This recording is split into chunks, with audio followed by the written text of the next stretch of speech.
Welcome back to the channel, coin collectors and history enthusiasts. Today, we'll be taking a closer look at a fascinating piece of Australian currency. The 1971 Australian 50-cent coin. This coin, though common in circulation, carries with it both a rich design history and interesting details that make it worth discussing. Let's get started. The 1971 Australian 50-cent coin belongs to the round copper-nickel series that began in 1969. It replaced the earlier silver 50-cent coin of 1966, which was quickly withdrawn due to its high silver content, making it more valuable as bullion than as currency. The 1971 issue continued this newer design standard, with a larger mintage that ensured it became a staple of everyday commerce in Australia. On the obverse, the coin features the portrait of Queen Elizabeth II, designed by Arnold Machin. This portrait was used on Australian coinage from 1966 to 1984. The Queen is shown wearing the Girls of Great Britain and Ireland tiara, facing right. Surrounding the portrait are the inscriptions Elizabeth II and Australia 1971. In circulated condition, the finer hair details and facial features may appear slightly worn, though the overall image remains recognizable. The reverse of the 1971 50-cent coin displays the bold Australian coat of arms, designed by Stuart Devlin. At its center sits a shield divided into 6 parts, each section representing one of the 6 states of Australia. To the left of the shield stands a kangaroo, and to the right, an emu. 2 iconic Australian animals that symbolize progress, as neither can walk backward easily. Above the shield rests a 7-pointed Commonwealth star. The design is detailed and intricate, though circulated coins often show smoothing on the animals and shield.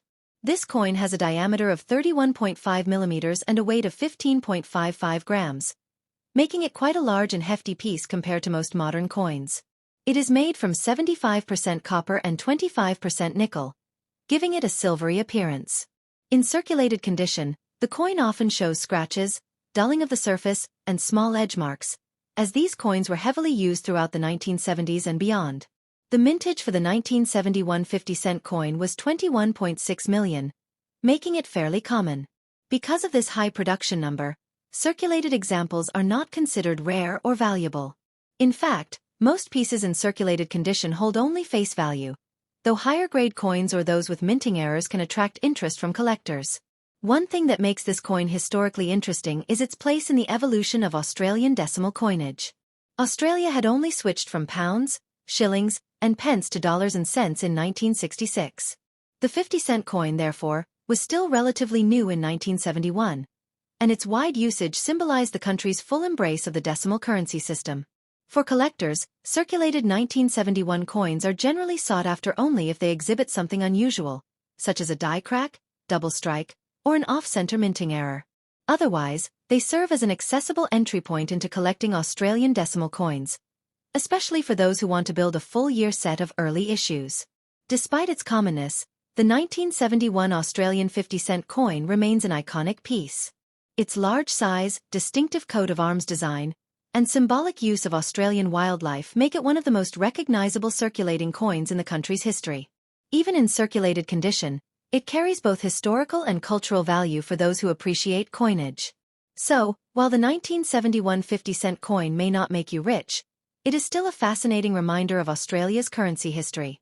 For many collectors, it represents both everyday life in the 1970s and the artistry of Australian coin design. If you have one of these in your collection, take a moment to appreciate it, not just as a piece of metal, but as a story frozen in time.